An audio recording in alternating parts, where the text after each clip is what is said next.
Oke, halo teman-teman semuanya. Selamat datang di video pertama aku. Dan di video pertama ini kita akan bahas tentang pemrograman dasar, teman-teman. Harapannya dari aku bikin video ini adalah teman-teman bisa lebih paham, lebih enjoy, lebih suka lah sama yang namanya pemrograman.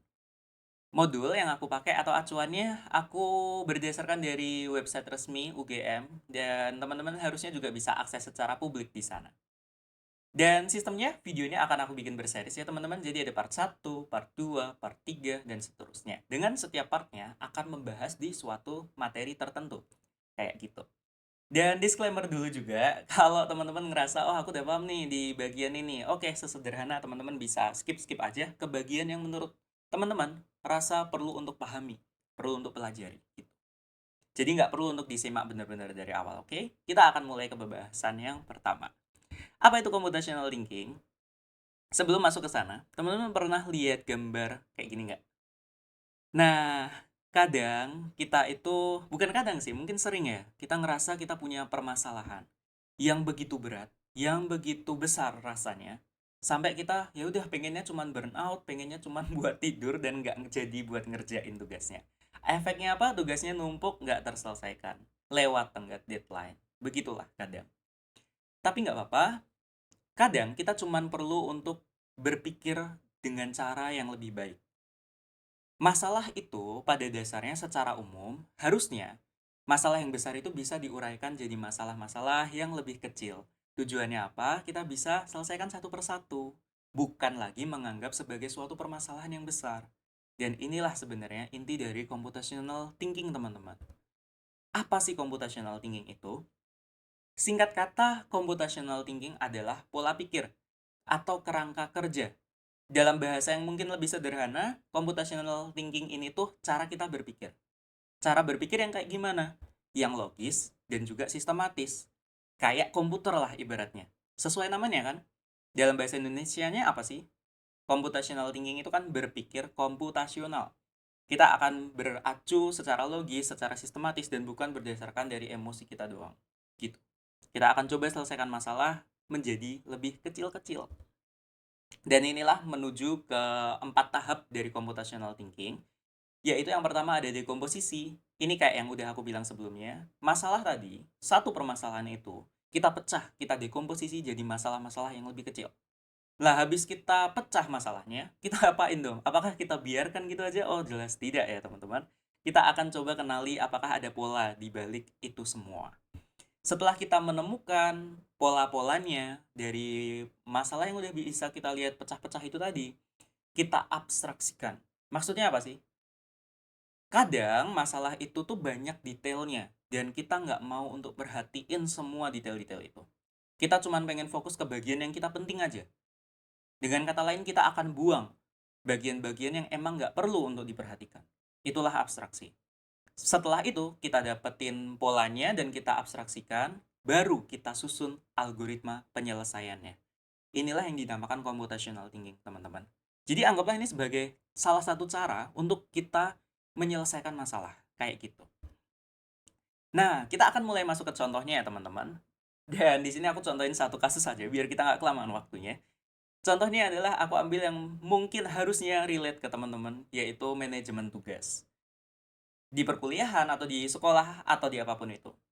Kita ngalamin tugasnya numpuk dan kita mau dekomposisi dulu. Caranya gimana? Pertama kali adalah kita daftar dulu semua tugas-tugasnya. Habis kita daftar ada banyak banget tuh tugas-tugasnya.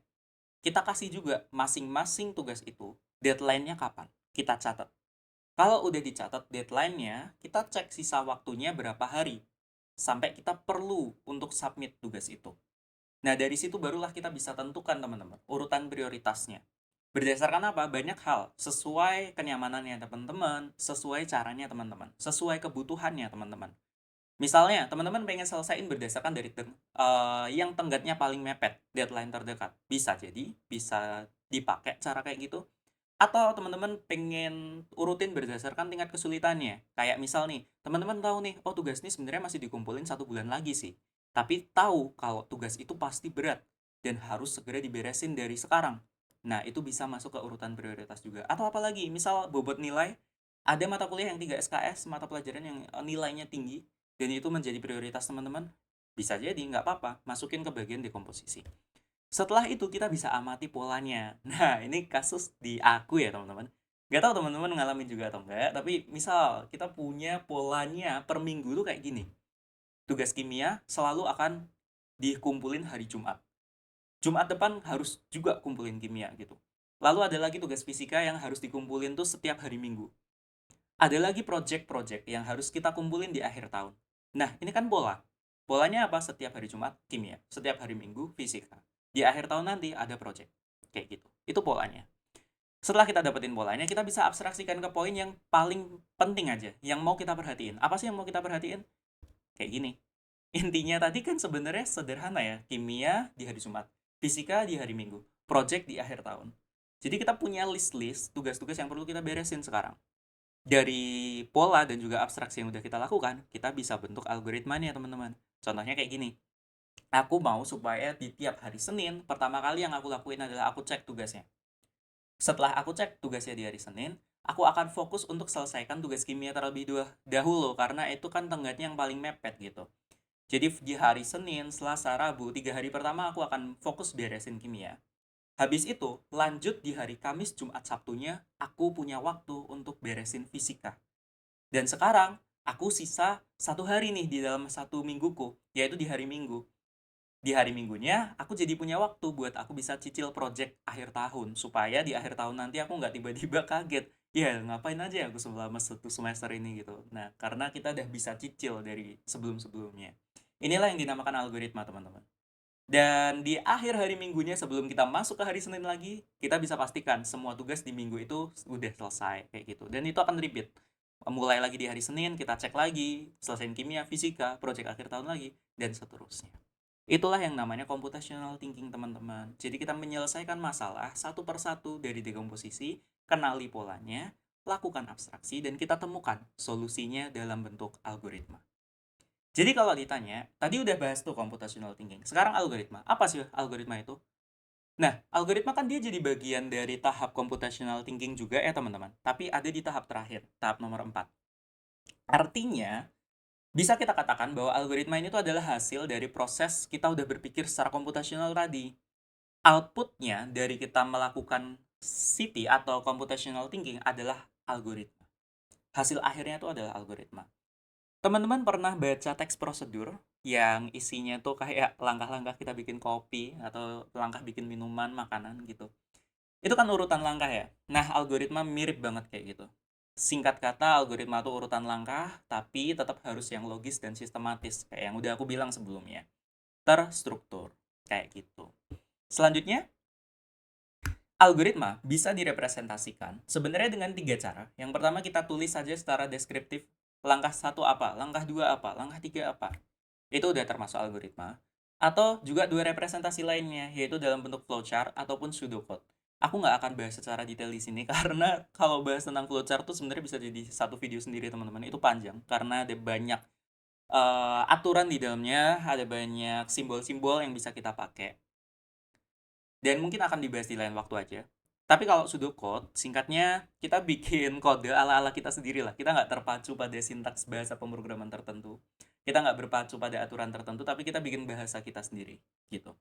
Dengan senyamannya kita, yang penting adalah mudah untuk dipahami. Baik itu untuk diri kita dan juga untuk orang lain. Kayak gitu. Nah, sekarang masuk nih. Dah tahu algoritma itu apa? Dah tahu CT itu apa? Sekarang kita masuk ke bagian pemrograman. Pemrograman itu apa? Dalam konteks ini, dalam konteks rangkaian proses ini, pemrograman itu diartikan sebagai implementasinya dari algoritma yang udah kita bikin sebelumnya dalam bentuk kode. Hasil kode program yang benar-benar akan dipahamin oleh komputer dan dieksekusi juga oleh komputer. Itulah pemrograman dalam konteks ini. Kayak gitu. Contohnya misal kayak gini. Ini dalam bahasa C++ ya teman-teman. Dan mulai ke depan pun aku akan pakai bahasa C++. Terakhir, hubungannya apa sih? Kita udah bahas dari tadi SIT itu apa, algoritma itu apa, pemrograman itu apa. Ya ini hubungannya. Yang pertama, computational thinking. Lupa kalau punya kursor. Yang pertama, computational thinking kita bisa katakan dia sebagai pola pikir. Untuk apa? Untuk pecahin suatu masalah. Langkahnya ada 4 tadi, nggak usah aku sebutin lagi. Setelah kita lakukan computational thinking, outputnya adalah algoritma. Langkah-langkah yang sistematis. Dan langkah-langkah yang sistematis ini kita akan wujudkan secara konkret, secara nyata dalam bentuk pemrograman. Implementasi algoritmanya dalam konteks pemrograman komputer, kita gunakan bahasa pemrograman untuk benar-benar dieksekusi nantinya.